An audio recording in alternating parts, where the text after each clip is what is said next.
morning, Pat. Good morning. What a pleasure. Welcome aboard. Oh, it's good to be aboard. I've got Pat Healey, the President and CEO of Viking Yachts, with us today. And we're here at the Palm Beach International Boat Show. What a glorious, beautiful day we have here. 2 days in a row. I know. This is our Florida winters. March is incredible in Palm Beach. I know. They nailed it. They got the right venue. This is my favorite boat show now. Yeah. It really is.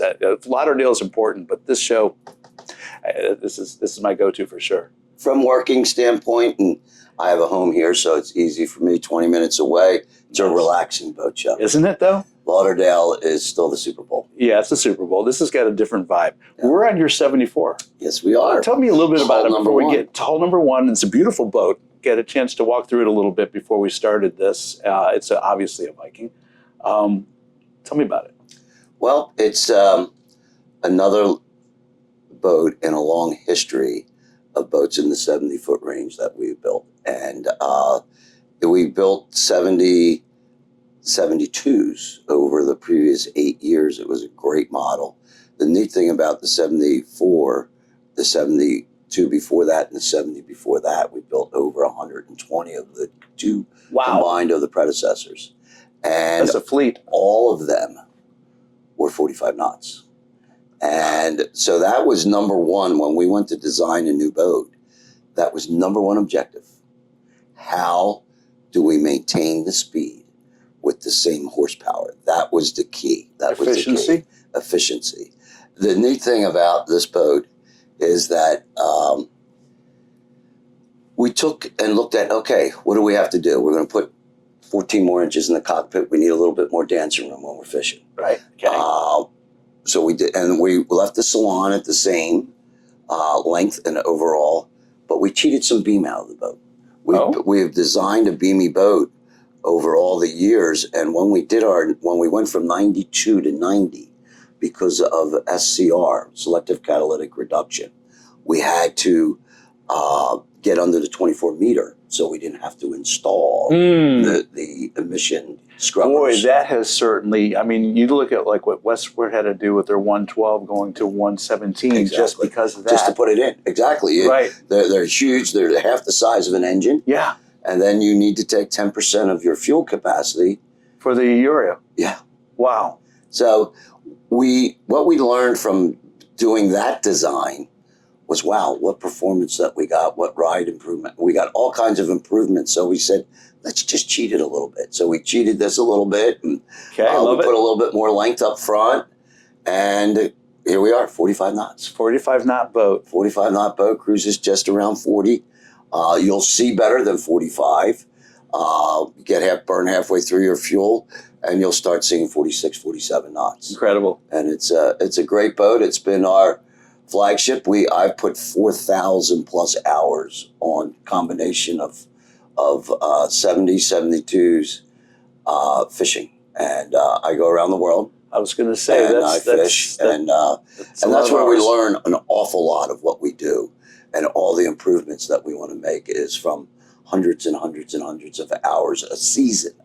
Right now, we're in the winter season. The winter season, lucky for me, takes me to Costa Rica for 6 weeks. Goodness. And fishing 4 or 5 different tournaments down there. And that is, but down there, the competition is the best. How are you doing? We're winning. I love it. I love it. That's cool. We're winning. And that's, we've been very fortunate to have a great team. Right. We just got back from Capos on Sunday, and we had the IGFA inaugural Open in Capos. Okay. And we got fortunate to win that tournament with 81 sailfish and 2 days of fishing. Wow. That was insane. That's incredible. It was insane. That's incredible. That's a lot of fish. It's a lot of fish. We caught 46 in the last 5.5 hours. And we started out in first place on day one. And after day one, starting of day two, and we fell behind by 5 or 6, 7 fish. Okay, get a little nervous. And then we put a charge on, and it just didn't stop. We got very lucky. People say, I always say we get very lucky. And I truly do. You make your luck, but you get lucky to be at the right spot in the ocean, find the bait, and then work the bait. Right. And then, right. and well, then get your fish. You make the luck because you've been doing it, so Exactly. you know what to look for. You can read the seas, and you Selling get a my sense. father. My fathers would come back. I would come back and say, "Pop, we want another one," and he says, "Good." I'm like, "Good? Good. Yeah, What do you mean?" And he says, "You ought to. You go all the time." Quick question on the sailfish fishing. Are these now catch and release by and large? Everything's catch and release. That's good. We very rarely harvest a fish. In the summertime, some of the tournaments up north, there'll be a category for heaviest blue marlin, and you only get very fortunate. The great thing, I can count on both my hands the amount of blue marlins that we've harvested, and also the amount of white marlins, and that's in 40 years. There you go. So that's around 10 on each species. Good. It's exciting. I've been on boats where we've caught fish, and it's adrenaline gets pumping. It's nothing like it, and that's the neat thing about our industry. That's what drives it. It's people that are. I'm very fortunate. The boats that I build, the boats that I represent, all are bought by extremely successful people, whether they're just young and getting into the industry, or they've been in it. And when I say the fishing in the sport, right? And people play golf. They play golf because they're competitive. Mm-hmm. They go fishing because they're competitive. Right. And that's been a wonderful thing. And I got a bad case of it about 40 years ago, and I can't get rid of it. You blame that on your dad? No, he didn't fish. Oh, no way. No, he didn't fish. We learned something new today, didn't we? No, he didn't fish. Wow, that's he liked interesting. riding around. He would go out and we would drag him 90 miles from Cape May to the Washington Canyon. And after 2 of those trips, he would ask, "Where are you going tomorrow?" "To the Washington." "Okay, I'm not going." And he said, "When you're going to go to the Baltimore or someplace 50 miles away, I'll go. I'll jump in." But I said, "Pop, the fish aren't there. We got to make the long runs. We right. leave at 4 o'clock in the morning and get back at 8 o'clock at night." Kind of why it's important the boats go fast, right? Exactly. Right. Exactly. When you can cover ground. And what we do, the biggest thing that we've pioneered fishing out of the Northeast, we don't think anything about going 150 miles. I love that. And before, if you went 60 to 70, that was a big thing. Well, dependability, Exactly. It's a lousy day of boating if you drop an engine or transmission or whatever that looks like, and you come back on one, or worse than that, you have bad fuel and you come back on none. Exactly. So no, that's good that the technology has.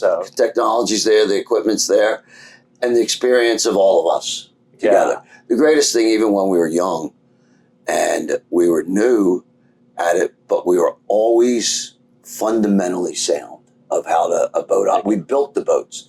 Everybody that I fish with was part of building the boat. So we all knew how to, if something broke, if we had a fuel issue, say, always had spare filters. We'd all be down in the engine room. It would be like NASCAR.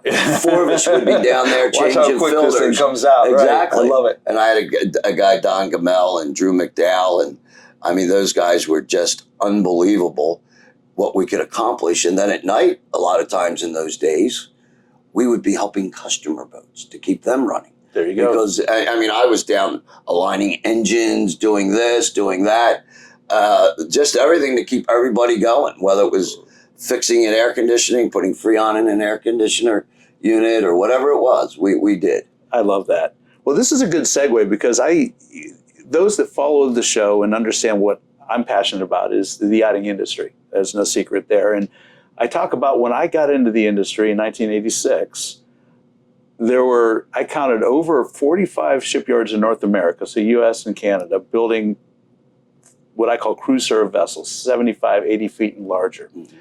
And of those 45, there was over 32 that were doing over 100-foot boats.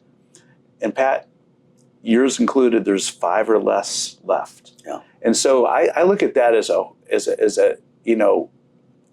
really profound statement on manufacturing in North America and the United States in particular, because the yachting industry has not done this over this period of time. It's gone here, as evident dollars have gone up, units have gone down. The amount of boats that are being built have gone down. The amount of dollars have gone up. There you go. Yep. Good insight. So I like talking about the history because it does bring us to the present, and then our next generations have a better vision of what the future can look like. And so I like to kind of dig in a little bit just to kind of set the foundation.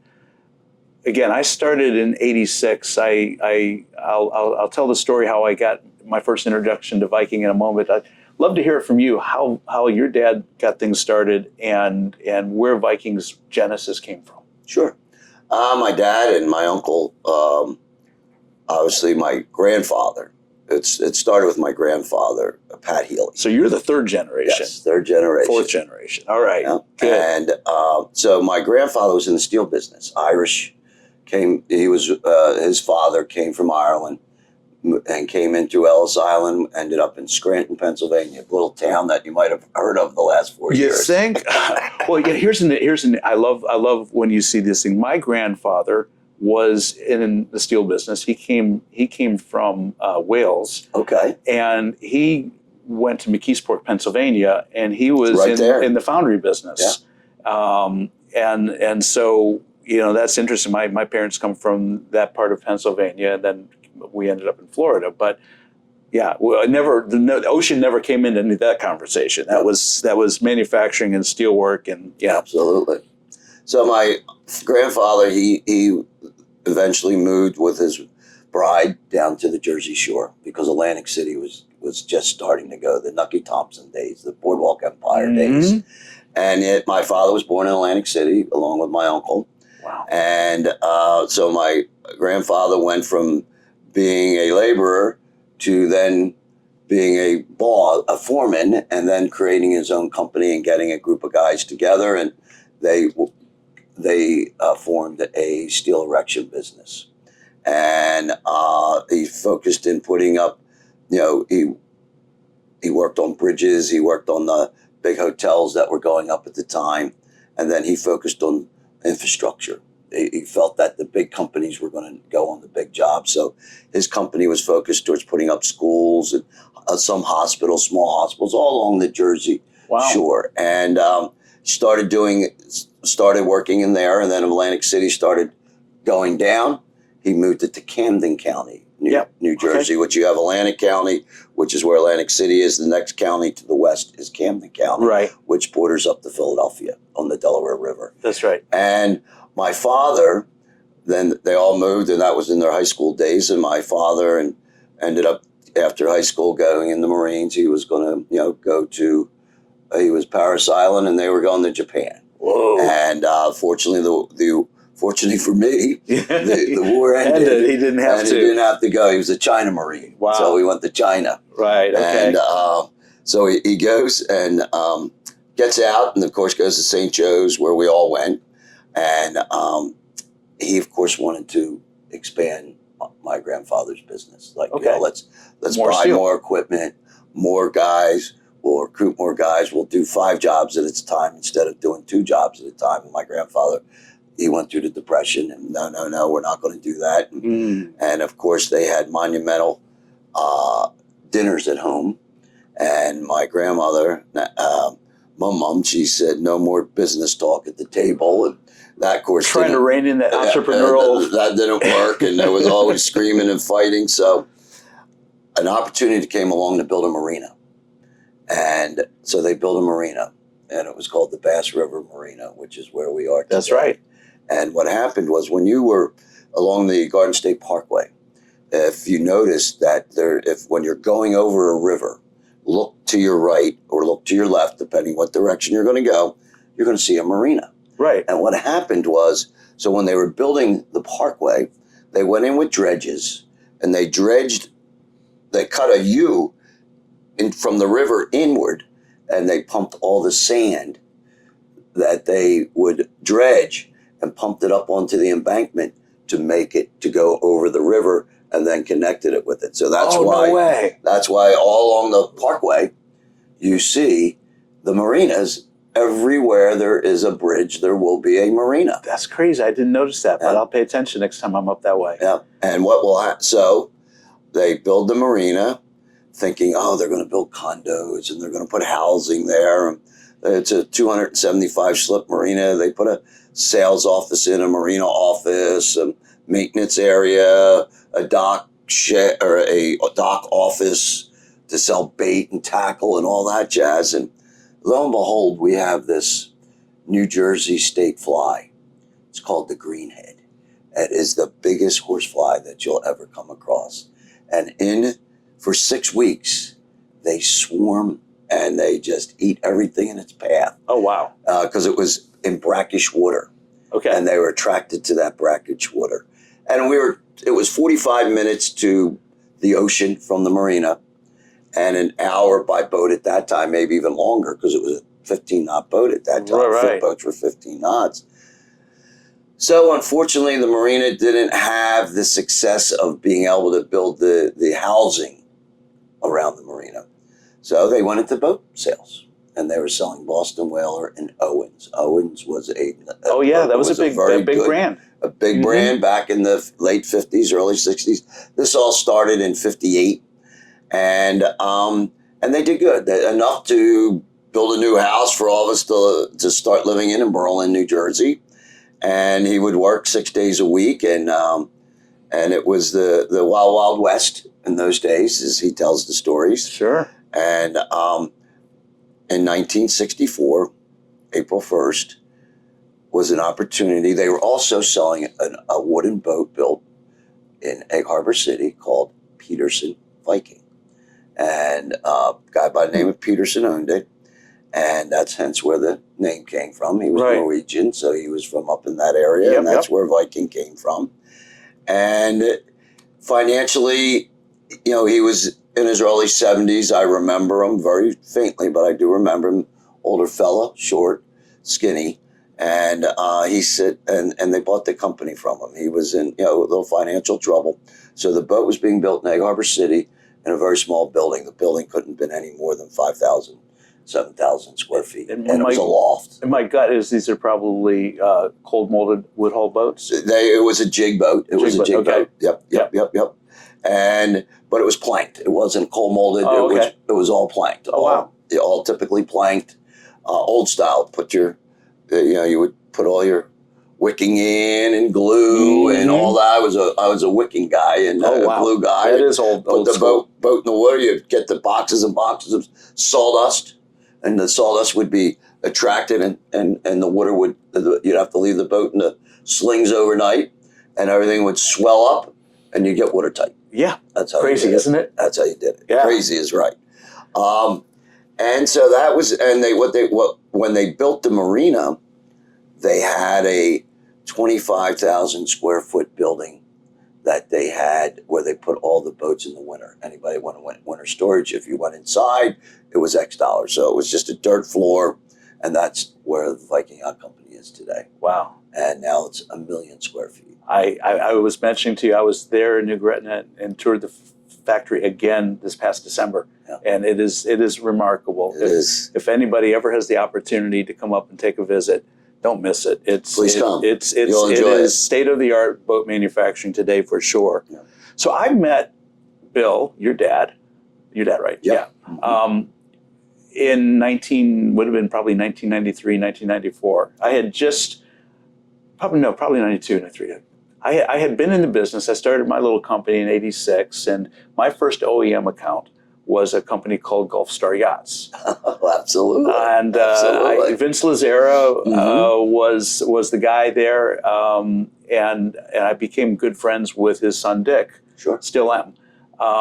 And so I was building little davits for their 44, and then their 48 that became the 49, and then they came out with a 55, and I started building a more technically advanced davit for that. In the 63, it was my first semi-hydraulic davit. And then this company, I talk in my podcast a lot about M&As today. I say, how valuable and how good is it for the industry with all these M&As going on and all the, the buyouts and all these companies being bought up and conglomerated and all that. But my first experience with an M&A was when Viking came in and bought Gulf Star. Yep. And all of a sudden, I saw my business almost go away because Viking at the time was using my biggest competitor, Marquardt. Yep. And this is my first experience with, this has been in 91 or 92, I think. Yeah. Be right. That's luxury tax, right after the luxury tax. Yeah. So I'm sitting here going, what am I going to do now? And what did I do is I actually went and I spoke to your dad and a couple other people in Viking, and I got a willingness to let me supply Viking a couple davits for a couple of the boats that were being built. And it wasn't long after that. I think you guys closed that whole thing down. Yeah. Luxury tax came, and you know what, you would have been prior to the luxury tax, because we were in '88 is when we made that acquisition. Then that's when it happened. 2 years after I started my business. And then, of course, in September of 1990. That's when the meeting at Andrew Air Force Base. Yeah. Read my lips. No new taxes. But the luxury tax, 10% on everything. Yeah, that didn't work. That was stupid. That was bad. And we could talk hours about that. No shit. But that was, and unfortunately at that point we had just hit 1,000 employees, boat builders. We just passed the mark that year of 1,000 between both facilities. That's a big benchmark. And we were just cleared the 100 million in revenue, which was another big benchmark. Absolutely. And we were like, okay, well, we're on our way. And Dick and they were doing a great job, and things were going. Our dealer network was strong. And then that luxury tax came, and it was like, okay, how are you going to run two plants, 1,000 miles away? Right. And what we ended up doing was saying, okay, we're going to close the facility in Florida. And we did. And we moved all of the boats and the molds via barge. By barge From St. Pete to New Gretna, New Jersey. Wow. And there was some boats that were some hulls and that were started. They were strapped on the shrink wrapped and strapped on the barges. And they came up the East Coast, and we finished them in New Gretna. Right. And it was, at that point, it was self-preservation. Had to do it. And had to do it. And it was a shame. And what we did is we took the facility there and broke it down into each building and rented out each building. John Michelle started Intrepid. I was just gonna bring that up. I said the unintended consequence wasn't it Big Hawaii or Blue Hawaii or something? Yes. They came in, and then it was Intrepid that came in into that. And then we had a modular home builder was in there. Right. And, so it was we owned the property for another 10 years, and then we finally sold everything in Salt Creek. We had Salt Creek. Yeah, that was a good commissioning facility for sure. And now that has just been resold, and that's going to be developed for. That's being redeveloped for residential. Of course, that was inevitable. Exactly, great spot. Yeah, great spot. But I think the takeaway there is reinvention, and so I was confronted with a catastrophe in my business, and that turned into a relationship with Viking Yachts. Yeah. And that relationship, even though I'm 3 years away from leaving the nautical structures, is still an ongoing relationship with nautical structures. So that also talks about customer service and enduring relationships. How companies can come together and even through the worst of times figure things out and keep things going. Absolutely. There's key things in our business, and our partners and our vendors are one of the biggest key. Having that strength and what we refer to it, and with a lot of our vendors, we get exclusivity to whatever we develop together for a minimum of a year. You should. And because of the amount of time, the engineering group and the design group that we have in New Gretna at Viking under Lonnie Rudd is not duplicated. He's a treasure, by the way. Smart guy. No. He's a treasure. It's not duplicated anywhere in this industry by any company. Right. Any company. Well, let's talk about that, because you know what, Pat? I'm a boat builder. I've been in that space my entire career, short of the last 3 years. I've felt myself really blessed, and I just point this out so people listening to the show understand where I come from in this conversation. So, so many of the projects I was involved in started with the naval architect and yacht designer, because we were almost always integrating our product. It wasn't a bolt-on type of thing. It was built right in. And so because of that, you learn how these boats are built. You see the different ways. I've been arguably in every single shipyard in the world that builds white boats. I've been in Asia, did a lot of business in Turkey, Northern Europe, Southern Europe, a little bit in South America, and a lot in North America. Most of my business was there. So the takeaway from there is not only the relationships, but you really see the different ways how boats are built. And I mentioned my trip to New Gretna, and I mentioned this to you walking through the door a few minutes ago, and I thought it was kind of profound. So I thought I'd put it on camera here. I'm watching your whole decks coming together, and I'm watching these little, correct me if I'm wrong, number 10? Yeah, number 10 fasteners, good eye. About every inch apart, inch and a quarter apart. It's like, wow, that's a lot of work. But that's a lot of, you look at that little fastener, it's like, what's the strength in that? Well, what's the strength in that times 2,000 or 3,000, whatever it is. And then you've got this mastic.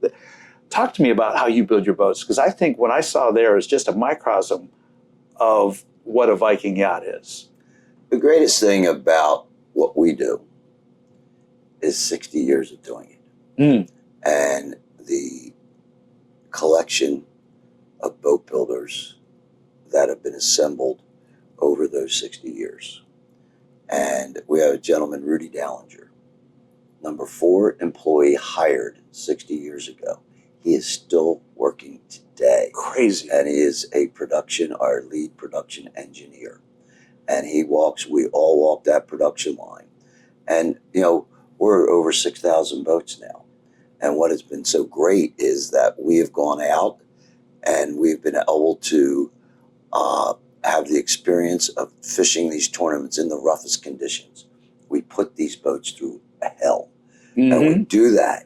And we have customers, and if we have an issue, listen, these boats are built by human beings. Right. Engines are built by human beings. There's going to be assembly issues of something here and there, but that's why we have our service centers everywhere. That's why we have our service team. And we learn from each and every single thing that we do. And collectively, with the same team, it's the same people, it's the same leadership, it's the same ownership, it's the same designers, it's the same engineers, it is the same production managers, it is the same everything. It's a legacy. It's a legacy. All we know what to do. I love it. That's all we know what to do. We take everybody's products, whether it be resin, whether it be materials, whether carbon fiber, and we learn through experience how to install it, how to manufacture with it, and do it better than anybody else so that we can do it on a production boat. We don't need a year to build a hull. We build a hull. This hull was built in 12 working days. This hull was built in 12 working days. That's efficiency. That's incredible. And we'll build 10 of these boats, 10 74s a year. And, we build 70 boats now. We used to build as many way back when in the 90s. We were building 200 boats, but it was 135, 141, 145 a week. And now we've pared that down to 70 boats a year.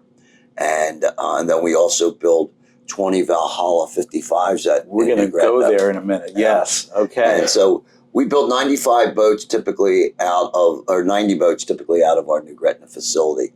But the greatest thing is infusion. All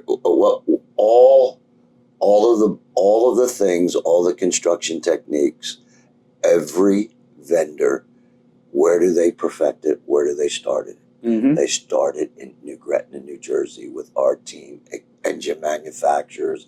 It doesn't matter, light switches, electrical, it is all done and perfected in New Gretna, New Jersey. Perfect. Yeah, because that is a facility. I mean, my goodness, that is an amazing people, facility. And the greatest thing is we have the best hiring the best, recruiting the best, and the best brings the best out. And then when you pair it all together, I'm a head coach. That's what I am. I'm a head coach. That's a good way to put it. And we have people. You've empowered the people below you to take ownership of what they do. And listen, I'll go in there, and some days they have to get me grounded because I'll get out ahead of myself. But that's okay. Yeah. Because if you're not going forward, you're going to go backwards. Yeah. And if you go backwards, then you get crushed. Yeah, you can't recover by and large. And I think that's one of the reasons why we've seen so many boat builders not survive the downturns and all that. It's tough. It's a tough industry, let me tell you. And my father, let me tell you, he's still with us, 97 years old, and he's a little beat up. But I'll go see him in 10 days. I'm counting it down, and I'll give him a report, and he gets some of it. He gets some of it, and he's just so proud. And he told me 12 years ago, he grabbed me by the arm and he says, "You take care of these people. Good. You don't let anything happen to these boat builders. You keep this in the family, and you go forward." And that's what we're doing. And we're not going to. This is not a company that's for sale. I was just going to say, because, like I said a few minutes ago, all the M&As that are going on, and I interviewed Chuck Heisman a couple of days ago with MarineMax. And good man. He is a good man, and I've admired a lot of what they've done there. Good company. It is. It's amazing what they've put together. Bill McGill and I did business when it was Gulf Winds in St. Petersburg, Clearwater. Actually, my little factory was right around the corner from there, and so I watched MarineMax grow up, and it's remarkable what you can do in this industry. But I also look at things like how, for instance, Safe Harbors had bought up all these properties and owned all this real estate, and I asked the question, or you look at Brunswick Corporation, and they're struggling. They own all these boat brands, and they're not successful by and large, at least not to the shareholders. You look at Brunswick has done a good job. I mean, Mercury is the brand in the outboards right now. Yeah. I mean, they have done a wonderful job. That team in Fond du Lac, first class. Yeah. First class. They have done a terrific job. They took their market share. I go in, I take market share. They went in like Pat Healey would go in. Good. All in, baby. That's and what they you did do, a right? great job. And I think Brunswick has done a great job with a lot of their brands. They were, years ago, Buckland, he went around and bought a lot of things. Mm-hmm. And his business model was growth through acquisition. And I give the credit now that the current team at Brunswick is organically doing it. And I think, to me, I give them all the credit. I'm a stockholder. All right, good. Well, you're paying attention then, because at the end of the day, we want the success of the industry. We want to raise everything up. A rising tide floats all ships, as long as the ships are seaworthy. Yep. And yet, when I look at businesses in this industry, so many of them started as mom and pop operations with a passion for building boats. They have a love for the sea. There's a reason they got into it, and it wasn't really making money because honestly, there's not a lot of margin in any manufacturing, boat building included. It's tough. It is tough. So it's refreshing to hear you say Viking is a family-owned company. It will always be a family-owned company. It's not for sale. Bravo. I think that's beautiful. Absolutely. I think that's part of the American dream, a good part of the American story. It's generational. It's a legacy. Mm-hmm. And you've met my daughter and my two sons. Yeah. They're very active in the business, and it's made a lot of wealth for the Healey family, and you have to appreciate that. It didn't come easy. And we were about 1,800 boat builders that work at Viking, and the Viking Marine. It's no longer Viking. It's the Viking Marine Group. You've got 8 companies, right? Yes. Yeah, that's cool. Vertically integrated. That's what you want. Exactly. That's what you want. Some diversity. Anywhere we saw that we struggled with getting our boats delivered, and customers were upset, we put a path together to solve that problem and did it ourselves. I want to touch on 2 things in the history before I get into some of what you're doing now and going in the future. We were in the same boat together essentially in 2008, and it was like a light switch went off. How do you navigate a boat building business in such a profoundly down economy? Experience. Okay. 90 and 91, a luxury tax. Yeah. That was a depression. Yes, it was. That was a depression. There you went from 1,000 employees and doing 100 million to 89 employees and doing 12 million from 91 to 92. That's devastating. That was because, remember, the tax was on boats 100,000 and above. So 3/4 of the industry were not affected by the luxury tax. And wasn't it all new boats? So it was all new brokerage boats, yes. used boats were exempt from that. So if you're building new boats. Yeah. So let's fast forward to 2008. Yeah. It was a walk in the park compared to 2000 or compared to 90 and 91. Now, I don't want to understate it. No, it was real. But we were down 45% in sales. So we adjusted our workforce, a lot of furloughs. We had running furloughs. We would bring people back and furlough some other people. So we kept their medical benefits together. We kept the whole team together for those 2 difficult years. You take care of your people. But our dealers were much stronger. We were much stronger. We had put in safeguards against, we have a captive. So we were sitting and we got into a couple investments during the time, Ginnie Mae's, where all the housing industry was collapsing. Yeah. We had some money set aside. We invested in that, doubled our money. Our financial statements, we were able to make through investments enough to offset all of our losses that we never had a red statement during 2008 and 2009. Congratulations on that. Now, the difficult part with all of that was the industry really got knocked on its ass. Oh, yeah. Knocked on its ass. And so it never bounced back to the previous highs. Mm-mm. And it took to COVID, to be frank. I was going to just take us there. Yeah. Because that was the next profound thing in running businesses in this market is we saw something we never saw coming in COVID. No. First of all, nobody saw COVID coming. That was 6 years ago, sitting here now in Palm Beach on my daughter's spring break saying, okay, boat show's canceled. This is done. Flights are going to be starting to be, we're going back. Right. And my wife and Caitlin, we all got on an airplane and wiping everything down and masks and gloves and everything. And we got to New Jersey, and I called a management meeting and said, okay, we had 9 or 10 people test the previous Friday. And the first test came back positive. Ouch. Positive. And we're figuring. That'll get your attention. We're figuring, okay, the next 9 or 10 are going to come back positive.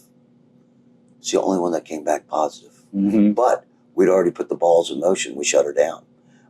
We were 90 miles from the epicenter. 90 miles from the epicenter. And so we shut her down for our 3 weeks. And I remember we got back on a Friday, and this was on Monday, and Thursday was my first day at home during the shutdown. We were cleaning some things up. And by Thursday afternoon, I had a customer call me and said, Pat, man, my boat's on the line. It's right at the delivery dock. I really want my boat so we can be on that. Social distance on my boat. Social distance on my boat. Yeah. And I'm like, I'm just through the first day, and I just been hanging out with my buddy Rudder. It's my German Shepherd. Yeah. He was a little shocked that I was home all day. Yeah, what are you doing here, Dad? And I'm taking him for a walk, and it's cold. It's March, and what am I doing here? I'm supposed to be in Palm Beach at the boat show. That's right. And I said, I got back there on the phone after a customer called me during this walk and said, man, can you please get my boat finished? I understand you got 250, 300 hours on it for it to be ready. You got a QC. I said, we got it. And I called it. I said, everybody's going back to work. So we brought in all the foremen. We brought all the supervisors in, all the lead people in. We made it one day. That was it. And we brought the whole management team in, and we started back to work. And as the weeks and days went on, we never made it 3 weeks before we had everybody back in. Wow. And then, we have our own medical staff. Yeah. So we went to work, and we were very fortunate through Bob Mendez, the senator. His office was able to get us the vaccine, and through a county health department, Burlington County, the county that we built the boats in, and we didn't have to go to the super centers, and so we got all the boat builders in. We got them all declared an essential business in New Jersey exactly. too. Right, Yeah. right. Manufacturing, Right. Manufacturing was essential business. We had the same thing, which was good. But look what happened in the market too. All of a sudden, people were buying boats. Well, and here I am thinking, okay, well, we just want to get the boats. We're figuring this is 2008. This is 1990. Yeah, another one of these. Right. Another one of that. You're going to ride to the bottom on this one. And again, we have no debt. So we don't have, back in the 90s, 91s, we had owed a bunch of banks a bunch of money because of the Gulf Star acquisition and all that expansion and all the work in process money and all the things that you needed. And we were all the way in. And my uncle threw him the keys one day when we were at a table and said, "You can do this any better, go ahead. Yeah, it's yours. You want to shut us down, go ahead." And so we I love it. And it was amazing. So this is, you're talking now end of March, and we're like, okay, we're building some boats. We got Valhalla going, and that's really hit its stride, and it's got a 2-year backlog. And I'm like, oh my goodness, we finally got it all together, and we get going, and all of a sudden May comes along. And when the weather comes, down here is incredible. The weather's starting to break in New Jersey. Yeah. It's starting to break in the Great Lakes. Everybody's rushing to put their boats in for social distancing with the family. It becomes your unit. And boom, and then by May, all the stock boats went. I remember the first call that I got was a fella from New England. And he said, Pat Brogan. And he said to me, "I want to buy a 48. And I said, "Our dealer has one in inventory. And it's right there, 30, 40 miles from you." And he went, and we did the whole deal on the phone. And he went to look at the boat, and it took his wife. And of course, they didn't have anybody there to it's okay, the boat's open. It's all set up. You go on the boat. You're going to have to, everything's good. And they love the boat. Yeah. And they said, okay, now we're going to put it in the water, and we're going to, deliver it to you. And, and we were doing everything, walkthroughs by FaceTime and all that jazz. And he got the boat. And it was like, okay, it's the first one. Got another call a week later. Same dealer. Sell his other stock boat. Now he had 2 boats, and he's like, "I don't have any boats. I need more boats. I need some boats." And things just started rolling. Yeah. And it was unbelievable. Repeat. And and then of course the wave that you rode between more, when you got the vaccine, there was the vaccine came 5 months later, 6 months later. So that was a difficult time riding that wave of rolling shutdowns and keeping the people so apart, and everybody wearing masks and suits and all that. I mean, it was, hey, we figured out how to do it. They wanted to, they didn't want the boat builders didn't want to be on unemployment, and we didn't want them to be on unemployment, and we wanted to build boats, and you do what you got to do. We did it, and we would go in and fumigate, we would sanitize the facility. There was a crew of 30 that would go workstation to workstation.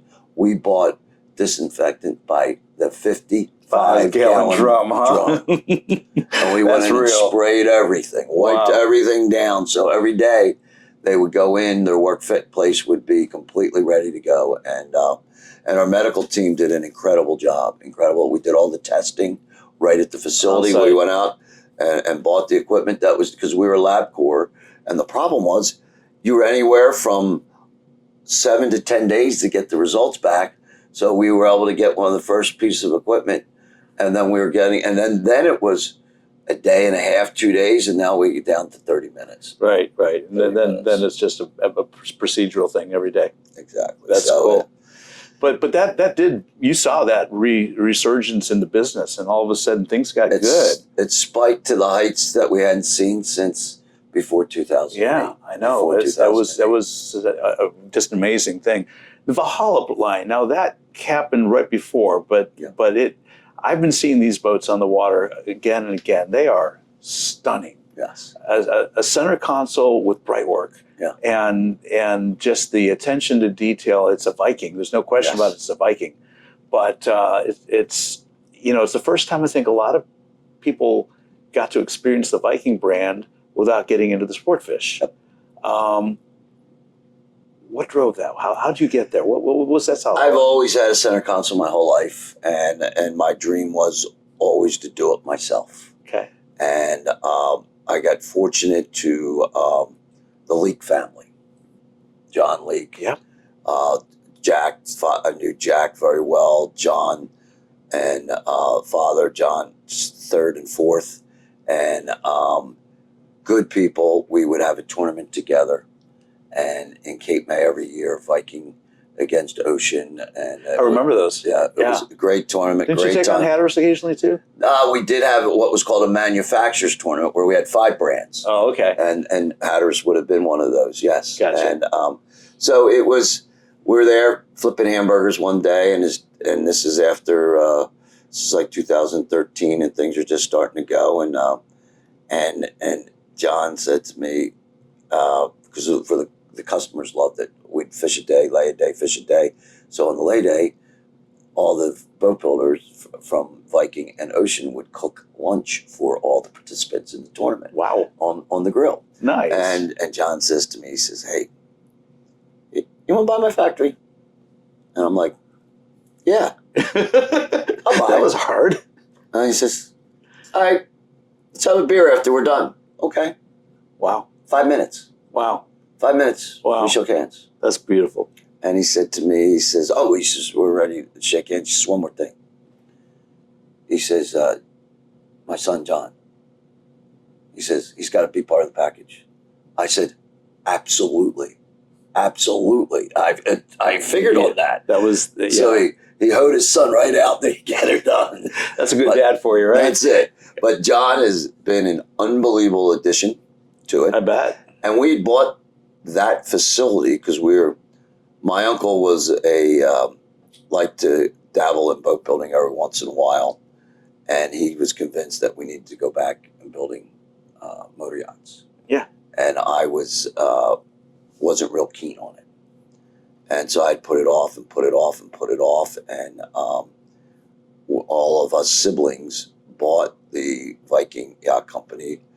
My 50%, my 2 sisters and I bought it from my father, and my 7 cousins bought their 50% share from their father. And he just thought we had too many apples in one basket. And I said, I don't. So, long and story, we had to do the project. And that's when the 92 or 93 motor yacht and the 75 motor yacht came along. Great boats. Did them with Michael Peters. Yeah, good designer. Good designer. Yeah. And what happened was, so we needed to take some of the Vikings out of New Gretna and build them somewhere else because we needed the space for the motor yacht line. Hence, that's why we ended up with Ocean, the Ocean facility. And I'm like, okay. The problem with building motor yachts, you got to build a lot of them. Mm-hmm. There's just not enough asses for those seats out there. And if you can't build enough of them and you can't get a production rhythm going, you're not going to make money. You're not going to make any money. No. And that was the case again. It was the case with us with Gulfstar. Oh, yeah. Case with us with Gulfstar. And it was the case again that we just couldn't get enough volume. You needed to build 10 of each model a year to have the investment in the cost of the space. Yeah, you're not going to get to break even until you get exactly scaled. So what happens, we do that for 5-6 years. Built some really badass boats. Just didn't make any money doing it. And I said, okay, well, this can't go on. And I said, all right. I saw Michael Peters was walking down the dock in Miami in 2018. Literally, it was a Sunday morning. And I see him coming down the dock, and he waves to me, and I said, come on over. And I said, let's sit down and talk. Okay. And I said, Michael, I'm going to do an outboard. And Boom! But the eyes were like, and I said, Right. I want to put your bottom under. I'm going to put your bottom on the boat. I want to step tall. That was absolute. And I liked his tunnel that he put on the back that locked that back of that boat in when you went in a hard turn. mm-hmm. And I said, let's do a project together. We've already done the motor yachts together. We did our 42 pod boat together. So we had his team, our team were very familiar with each other's. So we did it. And I said, here's the caveat, Michael. I want to do all three simultaneously. I want to do a 33, a 37, and a 41, all simultaneously. Wow, that's an investment. And I don't want to do it any other way because I don't want to come to market with one model and say that I'm coming with another model, and that would just give us the wrong direction.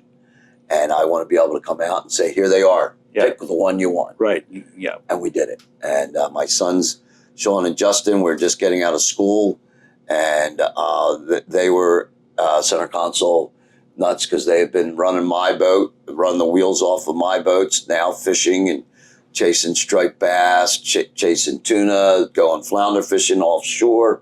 So they were all in it. And we have Ryan Higgins, a guy that was a captain on our boat, and he was a big thing. And by that time, we had created Valhalla boat sales, and we were selling contenders, and we were selling sportsmen. Right. And so we needed product also for our locations.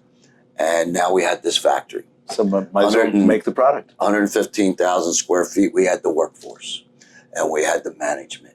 So we designed the boat and we had the opening in our R&D section. And we had Lonnie Rutt to manage that part of it and David Wilson.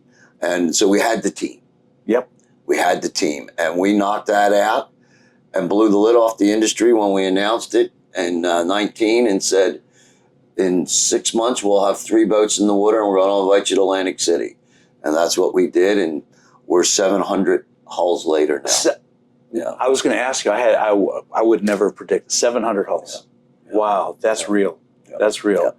Yeah. And today it's up to 55 feet, from 28 feet to 55 feet. And it's been a great thing. We have 250 boat builders. Building anywhere, last year we built 137 combined. That's incredible. Yeah, that's incredible. Congratulations on that one. We enjoy it, and it's been a great deal. And of course, we're Princess of the Americas also. We're the distributor for Princess. I've been in their factory over in the UK. They're a great group.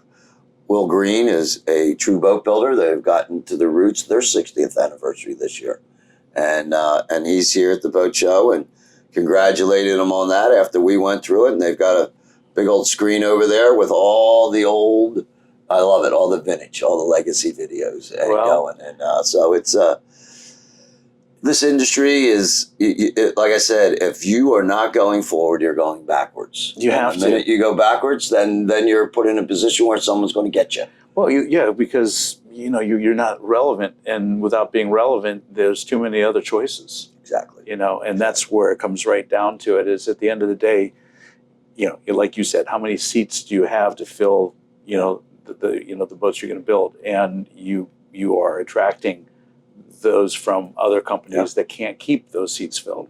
So, and it's because of the quality, it's because of the details, it's the technology, the innovations, all of that factors in for sure. I'd be remiss though, because the boat building part's cool, and that's why we're here.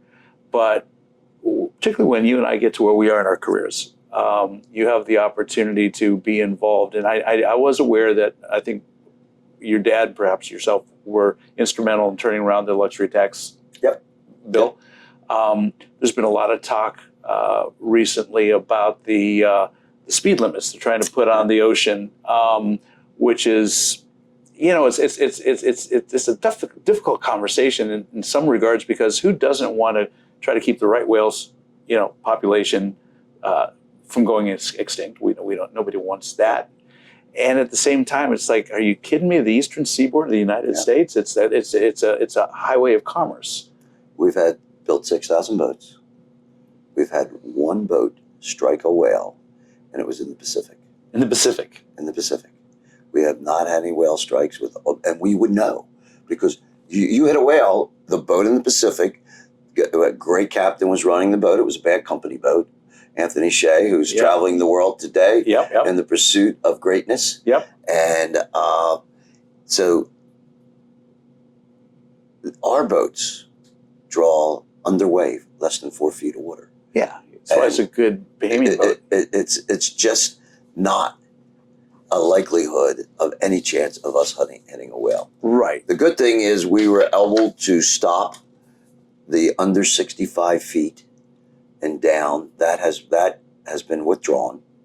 And now we're going to go focus on the regulation that was put in 2008, that never was enforced. Never did we be asked about it. Never were we part of it. The industry, the boating industry, was never brought into it for any feedback. We were very lucky that this was caught. It got to me, and I did the emergency meeting at the Lauderdale Boat Show and had 300 people come to the show and said, we're all in on this, guys. This is another luxury tax. If we get this, it's going to shut us down. Right. And we were successful in getting that pulled back and by the enviros. Now, when it was done in 2008, there was an exception in the writing of the rule. And the exception was, if there is technology in the future that'll allow a detection of the whale on a boating system. We have a young man, Elliot Horowitz. Elliot was part of Mongoose. And Mongoose was one of the startup companies in AI. He moved on from that and started his own company, VM. And he is a brainchild, an absolute brainchild. And he's one of our owners, boat owners. He's bought 5 boats in 6-7 years. So he's got skin in the game. But he loves this industry, and he loves what he does. He's identified through FLAIR, the night vision. And he's written the coding needed to detect a whale using your FLAIR. He's been able to put it on your plotter, and you'll come up and get a red flash. Whale, whale, whale. And we can't identify the species. That's all right. But we can identify that it's a whale. You got a mammal in front of you. And change course. So he would be here this week, but his son's bar mitzvah is tomorrow. And he's a Lonnie Rutt. There you go. Another smartest guy that I know. All right. And they're in New York City, right on Central Park, and he has 2 floors, and it is unbelievable to go to his offices. We're working with him on robots for sanding our cabinetry, for sanding our boats. He is just unbelievable. But we hope to kick off the next round in May at ABC, right? Yeah, DC. With MMA, all of us down in Washington, we're gonna start we have the Wave Task Force. I was just going to ask you about that. I learned about it coming into your booth today in kind of a pre-conversation. I hadn't heard of it, and I thought, well, if I've not heard of it, then maybe this is a good opportunity to talk about it. What is that? It's a group of industry, technology piece, boat building piece, electronic piece. Elliot's part of it. And what we do is bring everybody together to develop how to come up with that solution to be able to detect the whale and be able to take this rig, add this to it, develop this software that'll be easily downloaded onto a boat. It'll be a piece or 2 more of equipment, but you'll now be able to get it. If you have the equipment, we will now then ask to be able to have those boats that are have that equipment and have all that been updated on their vessels to be able to then commence operating their boats the way that they were intended to be used. Beautiful. Have you heard the concept of the blue economy? The blue economy. So I've heard a lot about blue, but there you go. I haven't heard blue economy. It's interesting. I was in an interview with Phil Purcell of the MIASF. Phil's a good man. He's a great guy, good friend of mine. And then he introduced me to a young woman with the name of Cato Fallon, who has the Marine Research Hub. And she and I had a conversation recently, and she was talking about, I think what you just described fits exactly into that. You know, you hear about the green economy, or the greenies, and that's basically, you know, shut down all the hydrocarbon emissions and get rid of all the hydrocarbon engines and go all electric and the kind of shit that, you know, it's in a perfect world, right? But we don't live in a perfect world. It's not going to happen, right? And of course, that kind of thinking shuts down the economy, shuts down business. Blue economy is the opposite. It's everything's connected to the ocean. And they're basically saying that if you look at the opportunities the blue economy brings in the future, and this is what you just described is one of these opportunities, they're estimating a $3 trillion, 40 million jobs worldwide by 2030. That's real. So that's an industry. That's an industry. Several industries.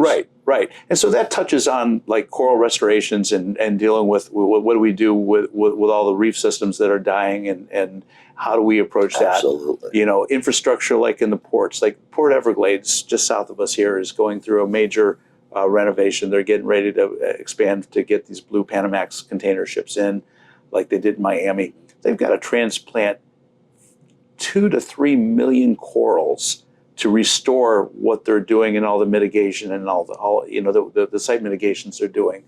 I use my own center console in donated time to help support some of the scientists that are doing some of that research, which is really kind of fun. So the blue economy is, I think, something that will become more and more a conversation and something more and more we'll be aware of, because when you look at those numbers, the number of jobs created, the amount of revenue that can come from that, and that's coming right in line with what you just described with Wave and this technology, the robotics technology that are being developed to help you build boats. I just like putting that out there because I think it's important as we look at the future of our next generation that they understand what that is. I leave here and I go to a board meeting for the Billfish Foundation. And I'm on every single thing. The fishing has never been better than it is today in my lifetime. Wow. And it's from all the conservation that we've done through circle hooking, doing everything, closed seasons, everything that we have done. And the waterways, the reef systems, all of that need whatever support all of us can give to it. Thank you. That is a critical ecostructure of what we need to keep all of it together. It starts there on the bottom.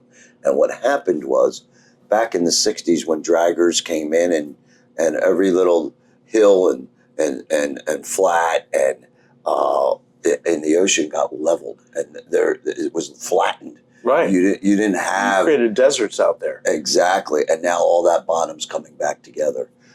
We fought the windmills. I'm going to tell you that right now. Good. We fought the windmills. That's worthless technology. And we were able to prevail in New Jersey. We were very fortunate there. We're helping in other areas where that they have not been as fortunate as we were in New Jersey. I mean, New Jersey's are fighters, and there was a group there, and we're fighting the whales, fighting for the whales through our aspect of how to protect them, and it's just crazy. And they find a whole nother family or a whole nother populace of right whales off in New England this winter. Did they really? Yeah. Well, bravo to that. 90 some whales in Can take 38 degree water that they haven't seen them in years, and so the ones that were normally being counted. So hopefully it's going to take some pressure off of some of this. Yes, there's no question that, hey, we as a boating community have to do everything right to ensure that the generations that come have the same, if not better, use of this resource than what we've all enjoyed. Yes, and that's so imperative. I do something called Project Baseline, which is a really interesting program. My passion is diving. So when I bought my center console, I started pulling all of the fishing stuff off of it. And everyone looked at me like, Rick, what are you doing? You're crazy. I'm like, what do I need these outriggers for?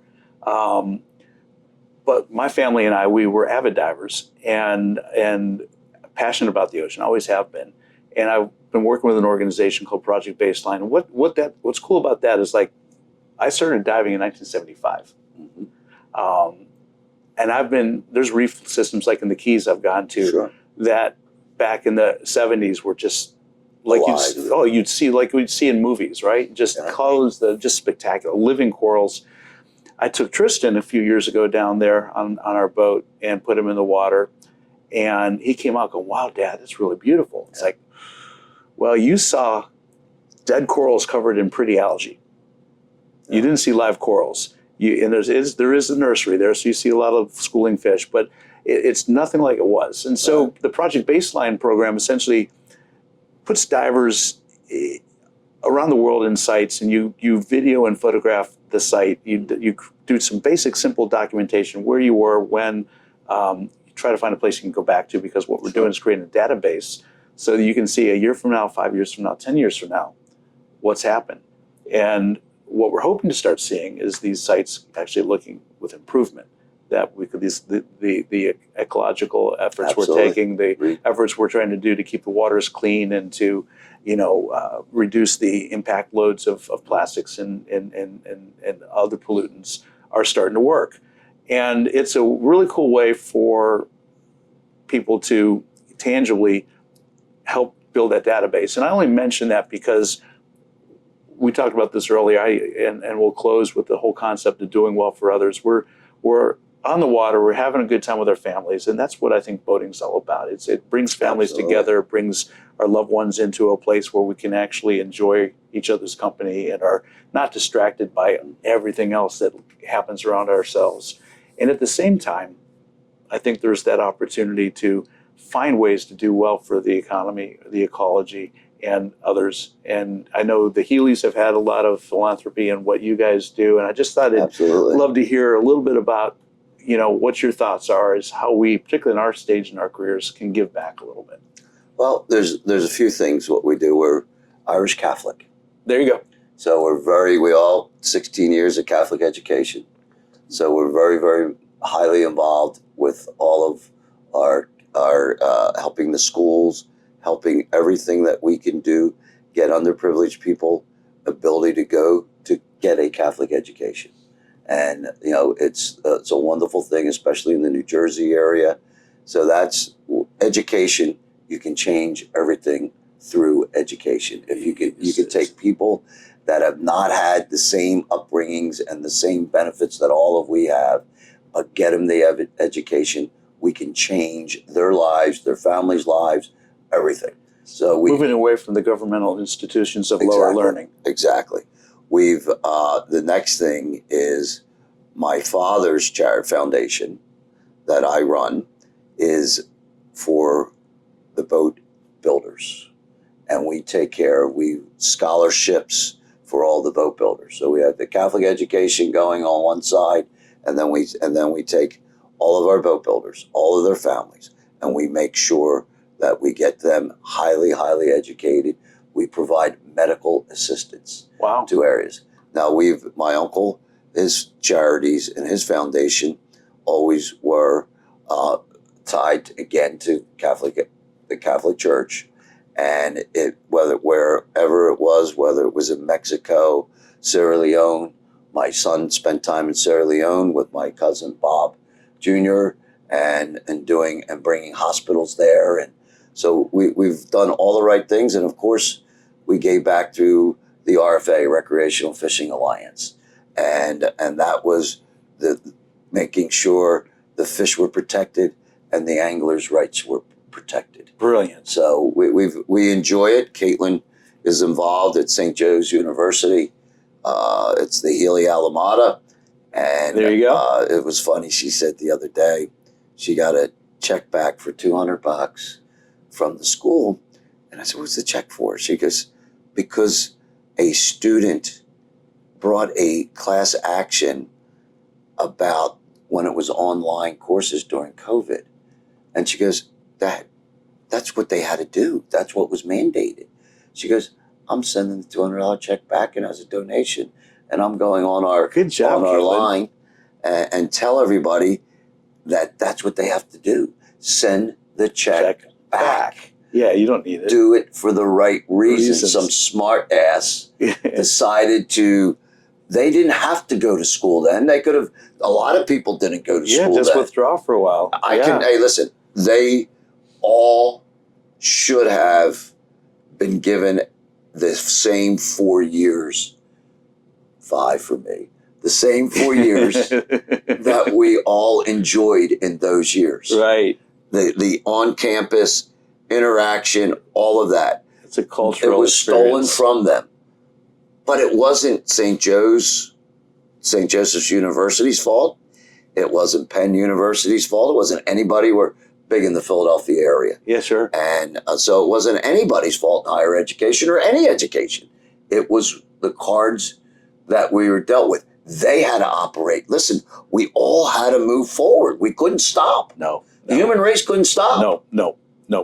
As soon as you stop moving, you start dying. Exactly. You have to move forward. Absolutely. We enjoy it, and there's no cause. There's nothing that I won't be involved with. And we take kids fishing. We do the vets fishing. We do it all. And we do it with the biggest thank you to all of them. And Pat, is there anything better than boating, though? No, when is. you really think about this is the people that I've built boats for all of them.